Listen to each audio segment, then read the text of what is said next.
Hello friends, welcome to SSC coaching centre. दोस्तों, आज के वीडियो में गणित के बहुत ही महत्वपूर्ण प्रश्न हैं। जो बच्चे सीटेट का तैयारी कर रहे हैं, एचटेट की तैयारी कर रहे हैं, यूपी पुलिस की तैयारी कर रहे हैं, जो बच्चे इन प्रश्नों के लिए तैयारी कर रहे हैं, समझ लीजिए आपके लिए वीडियो आ गया। ठीक है, पूरा वीडियो देखना है, सभी प्रश्न महत्वपूर्ण है। तो चलिए स्टार्ट करते हैं।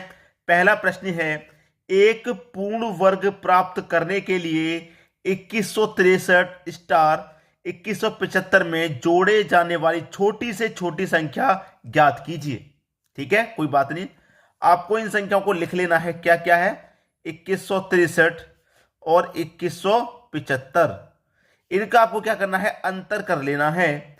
अब मैं इनका अंतर करूंगा तो देखिए 2163 और 2175 में कितने का अंतर है भाई? ज्यादा में से कम को घटा देंगे तो अंतर कितने का है? ये 2163 है और ये 2175 है। तो 63 से 75 कितना अधिक है?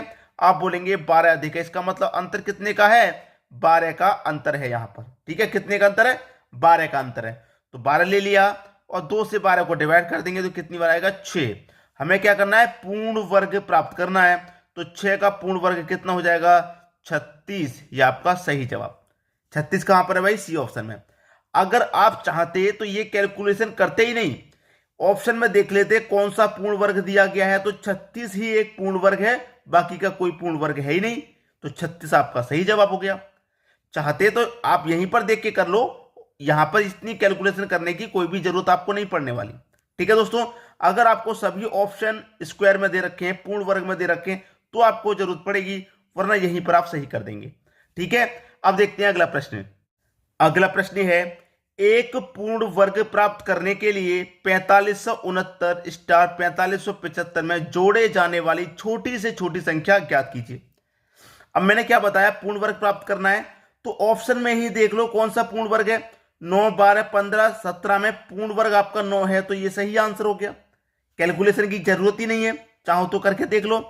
क्या है आपके पास? 4569 और ये है 4575। दोनों का क्या कर देंगे? मैंने बताया अंतर। अंतर कर दीजिए, ज्यादा में से कम को घटा देंगे तो ये 45, ये भी 45, ये 69, ये 75। तो 69 से 75 कितना अधिक? 6 अधिक है, तो 6 का अंतर हो गया। डिवाइड कितने से कर देंगे? 2 से। 2 से मैंने काट दूंगा, कितनी बार आ जाएगा? 3 बार। पूर्ण वर्ग प्राप्त करना है तो पूर्ण वर्ग कर दो। 3 का पूर्ण वर्ग कितना होता है? 9। 9 आपका सही जवाब हो गया। और मैंने तो पहले ही 9 कर दिया था, क्योंकि मुझे मालूम है ऑप्शन में और कोई पूर्ण वर्ग है ही नहीं, एक ही संख्या वर्ग में है, तो वही आपका आंसर आ जाएगा। तो आपके लिए अगर ये प्रश्न एग्जाम में मिलते हैं तो इतनी कैलकुलेशन आपको नहीं करनी है, आपको बस ये देख लेना अगर एक ही पूर्ण वर्ग है तो वही आपका आंसर है। क्लियर है? अब देखेंगे अगला प्रश्न। अगला प्रश्न है, लगातार 3 सम संख्याओं का योग 24 है, तो सबसे छोटी संख्या ज्ञात कीजिए। हमारे पास क्या है? 3 सम संख्याओं का योग 24। कितना है योग? 24 है। कितनी संख्याओं का है? 3 संख्याओं का। तो 3 से डिवाइड कर दो, 3 अट्ठे 24, 8 बार में जाएगा। और ये 8 क्या आ गया? आपका औसत आ गया। और औसत क्या होता है? मैंने बहुत बार बताया है, औसत होता है बीच वाली संख्या। बीच वाली संख्या आपका औसत होता है, मैंने बहुत बार आपको ये बताया है। ठीक है, अब 3 संख्या हैं, एक संख्या, 2 संख्या, 3 संख्या, और बीच वाली संख्या औसत होता है, मतलब 8 आपका बीच वाली संख्या हो गया। और संख्याएं कैसी हैं? सम। तो 8 के बाद में सम संख्या 10 और 8 से पहले सम संख्या 6। अब एक बार इनको जोड़ के देख लो, 10 और 8 18, 18 और 6 कितना होता है? 24। और आपको योग 24 ही तो दिया गया है, तो मुझे वो तीनों संख्या पता लग गई कौन कौन सी है। ठीक है, हमसे पूछा है कि सबसे छोटी संख्या ज्ञात कीजिए। तो सबसे छोटा कौन है भैया? सबसे छोटा है 6, मतलब बी ऑप्शन आपका सही आंसर हो गया। बी ऑप्शन आपके प्रश्न का बिल्कुल सही आंसर है, सबसे छोटी संख्या ये होगी। सबसे बड़ी पूछ लेता तो 10 हो गई। कभी कभी क्या करता है कि सबसे छोटी और सबसे बड़ी संख्या का गुणनफल क्या होगा? तो गुना कर दीजिए, कितना आ जाएगा? 60 आपका एक गुणनफल आ जाएगा। छोटी संख्या बड़ी संख्या का योग पूछे तो छोटी संख्या और बड़ी संख्या का योग कर दो, 10 और 6 16 हो जाएगा। इस तरीके से प्रश्न पूछता है। तो मैं सारी बातें अभी क्लियर करके चल रहा हूं एक ही प्रश्न में। ठीक है, समझ में आ गया? अब देखेंगे अगला प्रश्न। अगला प्रश्न है, 5 लगातार विषम संख्याओं का योग 55 है, तो सबसे बड़ी संख्या ज्ञात कीजिए। योग कितना भाई? योग है आपके पास 55। कितनी संख्याओं का है? 5 संख्याओं का है। कटा दूंगा मैं, 5 एकम 5, 5 एकम 5, 11 बार में कटेगा तो 11 ही क्या हो गया, औसत हो गया। और औसत क्या होता है, औसत होता है बीच वाली संख्या, बीच वाली संख्या आपका औसत होता है। ठीक है, क्लियर है। संख्या कितनी हमारे पास, 5, तो 5 संख्या ले लेंगे, 1 2 3 4 5। बीच वाली संख्या औसत होता है तो बीच में 11 आ जाएगा। ठीक है, 2 इधर से छोड़ दो, 2 इधर से, बीच में आ गया 11। संख्या कैसी है, विषम संख्या है, तो 11 के बाद में विषम 13, 13 के बाद में 15, 11 से पहले 9 और 9 से पहले 7। ठीक है, आपसे पूछ रहा है कि सबसे बड़ी संख्या ज्ञात कीजिए, तो सबसे बड़ी संख्या तो मुझे 15 नजर आ रही है यहाँ पे, तो डी ऑप्शन आपका सही जवाब हो गया। सबसे बड़ी संख्या कौन सी है भाई, 15। सबसे छोटी पूछ ले तो 7।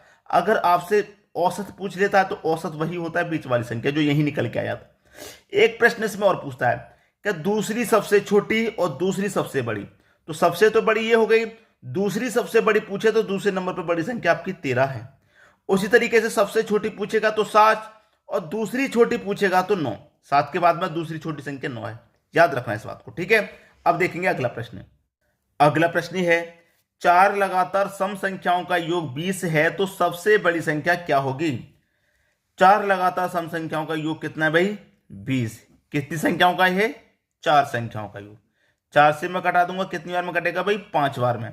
और यही क्या हो गया आपका औसत, और यही क्या हो गया आपका बीच वाली संख्या। ठीक है, क्लियर है आपको, बीच वाली संख्या हो गई। ठीक है, अब संख्या कितनी हमारे पास, 4 लगातार सम संख्याएं, 1 2 3 और 4 संख्याएं। ठीक है, कैसी संख्या है, सम संख्या है। अब सम संख्या है लेकिन मेरे पास औसत तो बीच वाली संख्या 5 निकल के आई है, तो बीच में मैं कहां रखूं, बीच में यहां रखूं कि बीच में यहां रखूं भाई, इधर से 2 छोड़ूंगा, इधर से 2 छोड़ूंगा, तो बीच में यहां पर आ जाएगा आपका औसत। 5 कहां जाएगा, यहां। क्यों आ जाएगा, क्योंकि बात कर रहा है सम संख्या की और औसत निकल के आया है विषम संख्या। तो 4 संख्या हो, 6 संख्या हो, तो 2 संख्याओं के बीच में आता है औसत। अब सम संख्या की बात है तो 5 के आगे सम संख्या 6 और 5 से पहले सम संख्या 4 और 6 के बाद में 8, 4 से पहले 2। सभी को मैं जोड़ूंगा तो 4 और 6 10, 10 और 8 18, 18 में 2 जोड़ूंगा 20, तो सभी का योग 20 दे रखा है, 20 मुझे मिल गया। सबसे बड़ी संख्या क्या होगी, सबसे बड़ी संख्या हो जाएगी आपकी 8। बी ऑप्शन बिल्कुल सही। क्लियर सभी को। अब देखेंगे अगला प्रश्न। अगला प्रश्न है 12 14 24 का चतुर्थानुपात क्या है।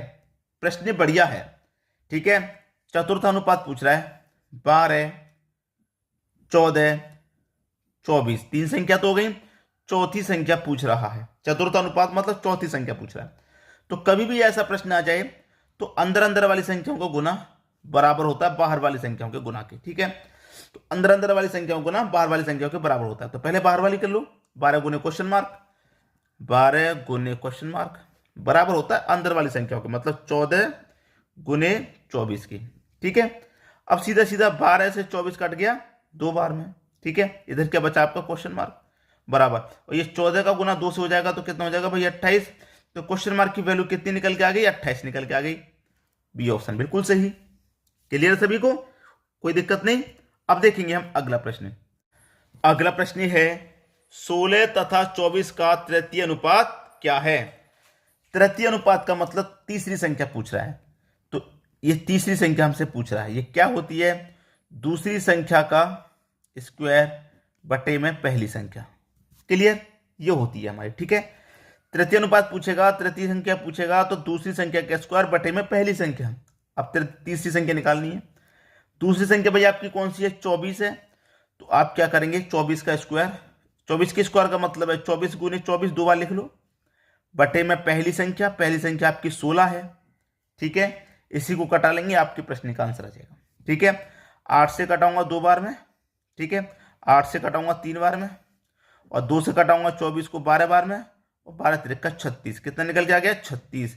तो हमारी तीसरी संख्या निकल के आ गई यहाँ पर कितना, 36। सी ऑप्शन आपके प्रश्न का सही जवाब हो गया। बात क्लियर सभी को। अब देखेंगे हम अगला प्रश्न। अगला प्रश्न है 6 तथा 54 के बीच मध्यानुपात क्या है। 6 तथा 54 के बीच मध्यानुपात क्या है। 6 और 54 के बीच मध्य अनुपात। तो मध्य अनुपात कैसे निकलता है, इन दोनों को क्या करिए आप रूट में ले लीजिए, मतलब 6 गुने 54 को आप रूट में ले लो, ठीक है। 6 गुने 54 आपने रूट में ले लिया। अब देखिए मैं इसका क्या करूंगा, गुना होगा, 6 चौक के 24 का 4, कैरी का 2, 6 पंजे 30, 30 में कैरी का 2 जोड़ दूंगा तो 32। इसके ऊपर क्या है, स्क्वायर रूट है। अब देखिए 324 का मैं स्क्वायर रूट हल करूंगा तो 18 होता है, 22 के ऊपर से रूट हटाऊंगा तो 18 होता है। ये आपका सही जवाब हो गया, डी ऑप्शन। बात सभी को क्लियर है। मध्यानुपात थोड़ा सा समझ लीजिए, जो दो संख्या दी गई है ना, इन दोनों संख्याओं को रूट के अंदर लिख लो गुने में, फिर दोनों का हमने गुना कर दिया, इतना आ गया। अब इसका स्क्वायर रूट सॉल्व कर लीजिए, 18 है। उम्मीद करूंगा सभी प्रश्न आपको आसानी से समझ में आ गए। किसी भी प्रश्न में आपको कोई समस्या नहीं होगी, वीडियो को शेयर कीजिए अधिक से अधिक, ठीक है दोस्तों। वीडियो देखने के लिए आपका बहुत बहुत धन्यवाद।